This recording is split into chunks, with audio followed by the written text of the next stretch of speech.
وہیں رہے. جب بوڑھے ہو گئے بہت عرصہ گزرنے کے بعد انہوں نے کہا اب میں یہاں نہیں رہ سکتا. ہندوؤں کی آبادی میں نہ اذانیں میں سن رہا ہوں, کان ترس گئے, مر جاؤں گا تو کون جنازہ پڑھائے گا. اعلان کر دیا کہ میں اب جاؤں. ہندو جمع ہو کہ آپ جیسا آدمی چلا جائے اس کو گوارا نہیں کر سکتا. آپ کی سواری جائے گی ہمارے سینے پر سے چل کر جائے. انہوں نے کہا بھیا رہتے رہتے تھک گیا, کان ترس گئے اذانیں سن لے, مر جاؤں گا کون جنازہ پڑھائے گا, میں نہیں رہ سکتا. انہوں نے کہا کہ آپ جیسا آدمی چلا جائے ہم گوارا نہیں کر سکتے. ہم آپ کے لیے مسجد بنائیں گے, مسلمانوں کو لا کر آباد کریں گے, لیکن آپ جیسے آدمی کو ہم چھوڑنے کو تیار. میرے بھائیو یہ اخلاق یہ ہمارے اندر پیدا ہو جائے. کون آپ سے کوئی بات کون کہہ سکتا ہے کہ اس کے اندر مجال لوگ خوشامد کریں گے. ہمارے محلے میں مسلمان کا گھر ہو, ہماری کالوری میں مسلمان کا گھر ہو, میں کیا عرض کروں شم سر جھک جاتا ہے. حیدرآباد میں ایک صاحب نے قصہ سنایا, ایک پاش کالونی کسی نے بنائی ہے. مسلمانوں کو تو بڑا شوق ہوتا ہے ہر جگہ گھسنے کا.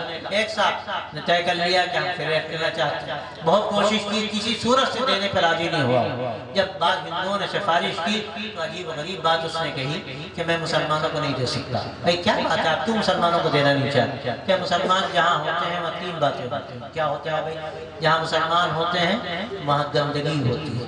نمبر 2 وہاں جہالت ہوتی ہے. نمبر 3 وہاں آپس کے جھگڑے ہوتے ہیں. میرے بھائی آپ سوچو ہماری زندگی میں کیا یہ چیزیں ہیں یا جو کہہ رہا تھا وہ کوئی الزام لگا رہا تھا. میرے بھائیو میرے دوستوں, انتہائی شرم کی بات.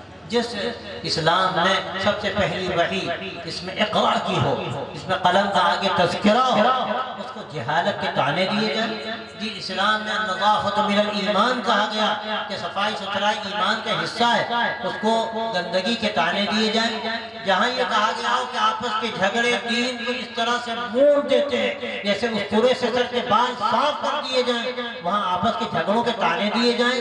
سچی بات یہ ہے کہ ہم نے اسلام کو فراموش کر دیا جس کا نتیجہ ہمیں بھگتنا پڑ رہا ہے. میرے دوستوں بس یہاں کا پیغام یہ ہے کہ ہم سچا اسلام اختیار کریں. ہم صرف مسجدوں میں مسلمان نہ رہیں, ہم بازاروں میں مسلمان ہوں, ہم آفسوں میں مسلمان ہوں, ہم سفروں میں مسلمان ہوں, اور وہ اسلام کا جو نظام اخلاق ہے وہ لوگوں کے سامنے پھوٹے, اس کی روشنی لوگوں تک پہنچے. اور لوگ مجبور ہوئی بھائی کہنے پر کہ اگر اسلام اور مسلمان ہے تو خیر ہی خیر ہے, پھر تو محبت بھی ہے, انسانیت بھی ہے, امن و امان بھی ہے, سکون و شانتی بھی ہے. اور اگر مسلمان نہیں ہے اسلام کے ساتھ پھر خیر نہیں ہے. کیا ہوگا کوئی ضمانت نہیں.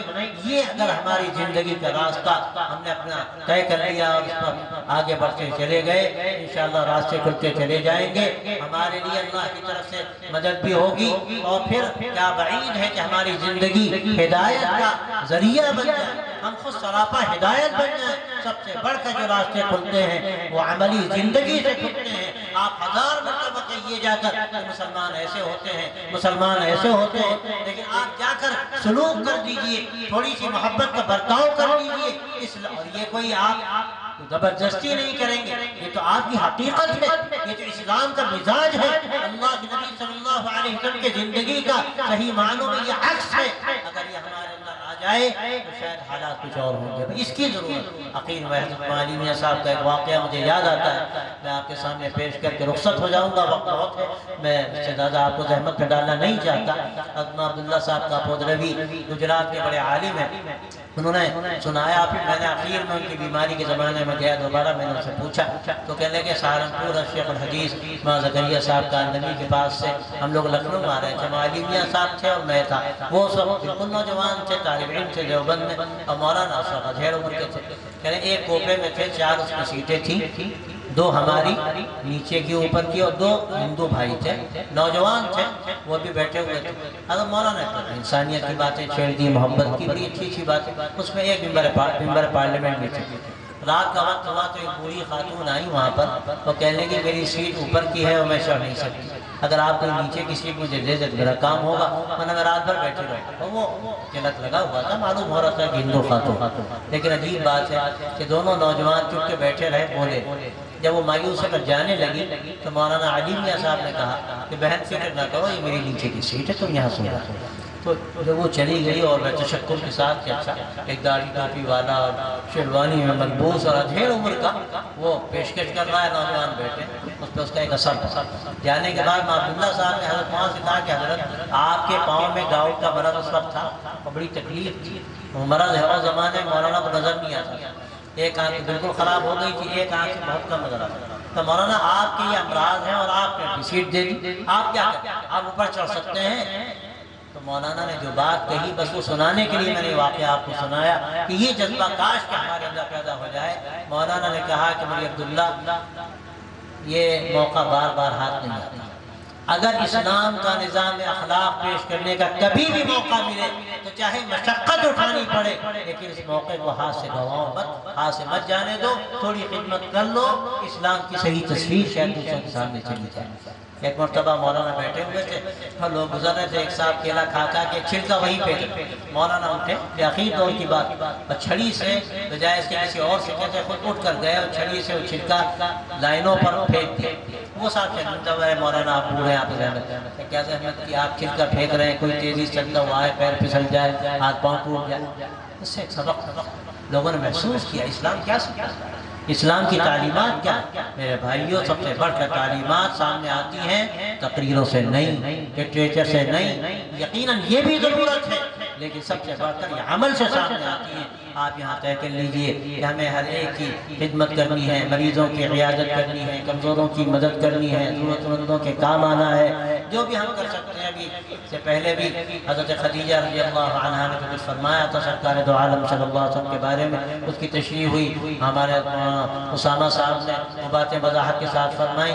میں اور اس سے زیادہ کیا کہہ سکتا ہوں، آخر یہی اسی بات پر آپ سے رخصت ہونا چاہتا ہوں کہ آپ یہاں سے طے کر کے جائیے کہ ہمیں انسانیت کا کام کرنا، اور انسانیت کا کام کیا ہے، اسلام کا جو اخلاقی نظام، سماجی نظام، معاشرتی نظام، اس کو اس کے اندر ہمیں پیدا کرنا۔ آپ دیکھیے کیسے حالات بدلتے ہیں۔ میں کئی باتیں ذہن میں آتی ہیں لیکن وقت کیونکہ زیادہ نہیں ہے تو میں مناسب یہی سمجھتا ہوں کہ جو باتیں آپ سے کہی جا چکی، بہت کہی جا چکی، اب مسئلہ صرف عمل کا ہے۔ آپ عمل کے جذبے کے ساتھ جائیے طے کر کے کہ ہمیں انشاءاللہ خدمت کرنی ہے۔ کوئی آپ کا پڑوسی ہے، کوئی ہندو ہو، مسلمان ہو، سکھ عیسائی، کوئی اس سے کیا بحث ہے، انسان ہے، ہمارا بھائی ہے، ہم اس کی خدمت کریں گے، ہم اس کے کام آئیں گے۔ کوئی بھی ضرورت مند ہے ہم اس کا ساتھ دیں گے۔ آپ دیکھیں گے انشاءاللہ اس سے اللہ تعالیٰ کیسے راستے کھولتا ہے، اور یہ تو تحفظ ملت کا ذریعہ ہے۔ اللہ فرماتا ہے کہ اگر تم اپنے اندر نافعیت پیدا کر لو اللہ تمہیں باقی رکھے گا۔ یہی بات تو ہے کہ جو چیز فائدہ نہیں پہنچاتی وہ بیکار چلی جاتی ہے، جو چیز فائدہ پہنچاتی ہے زمین میں باقی رہتی ہے۔ سب سے بڑا فائدہ یہ کیا ہے، سب سے بڑا فائدہ اسلام کا، انسانیت کا، اخلاق کا ہے۔ یہ اگر ہماری زندگی سے پھوٹے گا انشاءاللہ اللہ کا فیصلہ ہے، یہ امت مسلمہ ہے، اللہ اس کو باقی رکھیں گے۔ اس کے ذریعے سے اللہ دوسروں کو بھی انشاءاللہ شاید ان کے لیے راستے کھولیں گے، اور ان کو بھی صحیح باتیں سمجھ میں آئیں گی، ان کی بھی غلط فہمیاں انشاءاللہ اس کے ذریعے سے دور ہوں گی۔ اللہ تعالی ہم سب کو توفیق عطا فرمائے، آپ کی حاضری کو اللہ قبول فرمائے، آپ سب کی رزق و خیر کا ذریعہ فرمائے، اور اللہ تعالی اس کے بہتر نتائج پیدا فرمائے۔ وآخر دعوانا ان الحمد محمد وعلى آل سيدنا ونبينا ومولانا محمد وبارك وسلم۔ ربنا تقبل منا انك انت السميع العليم وتب علينا انك انت التواب الرحيم۔ رب وفقنا لما تحب وترضى واجعل آخرتنا خيرا من الأولى۔ اللهم أحسن عاقبتنا في الأمور كلها واجرنا من خزي الدنيا وعذاب الآخرة يا حي يا قيوم برحمتك نستغيث اصلح لنا شأننا كله ولا تكلنا إلى أنفسنا طرفة عين۔ رب وفقنا لما تحب وترضى واجعل آخرتنا خيرا من الأولى يا حي يا قيوم برحمتك نستغيث يا ذا الجلال والإكرام۔ ربنا آتنا من لدنك رحمة وهيئ لنا من أمرنا رشدا۔ اللهم ألهمنا مراشد أمورنا، اللهم أرنا الحق حقا وارزقنا اتباعه وأرنا الباطل باطلا وارزقنا اجتنابه۔ ربنا آتنا في الدنيا حسنة وفي الآخرة حسنة وقنا عذاب النار۔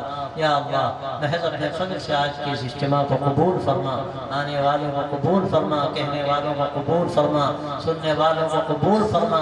یا اللہ عمل کی توفیق عطا فرما، یا اللہ کہنے والے کو بھی عمل کی توفیق عطا فرما، سننے والوں کو بھی عمل کی توفیق عطا فرما۔ یا اللہ آج کی اس اجلاس کو اس پورے علاقے کے لیے خیر و برکت کا ذریعہ بنا دے، امن و امان کا ذریعہ بنا دے، تحفظ کا ذریعہ بنا دے، خیر کا ذریعہ بنا دے، ہدایت کا ذریعہ بنا دے۔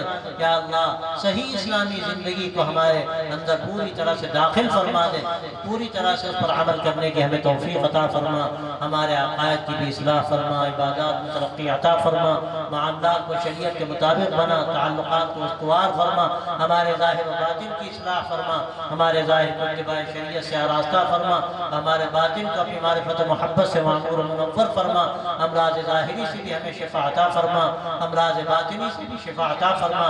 یا اللہ جو حضرات بیمار ہوں سب کو یا اللہ تو شفا کامل عطا فرما، جو پریشان حال ہو ان کی پریشانی دور فرما، جو مقروض ان کی قرض کی ادائیگی کی سبیل پیدا فرما، پوری انسانیت کو یا اللہ تو خیر کے راستے پر ڈال دے، دلوں کو ہدایت کے لیے کھول دے، ہم سب کو ذریعہ سعادت و ہدایت و نجات فرما۔ یا اللہ پوری ملت اسلامیہ پر اپنا کرم فرما، اس ملک پر اپنا کرم فرما، یہاں میں امان کو یا اللہ ہمیشہ قائم رکھ، اور ہر طرح کے شر سے، فتنوں سے، آپس کے جھگڑوں سے، لڑائیوں سے، فسادات سے اس ملک کی حفاظت فرما، پورے عالم کی حفاظت فرما۔ یا اللہ ہم سب کے لیے خیر مقدر فرما، ہر طرح کے شر سے، فتنوں سے، آزمائشوں سے یا اللہ ہم سب کی حفاظت فرما۔ وصلی اللہ تعالی علی خیر خلقہ سیدنا و نبینا و مولانا محمد وعلی آلہ و صحبہ اجمعین برحمتک یا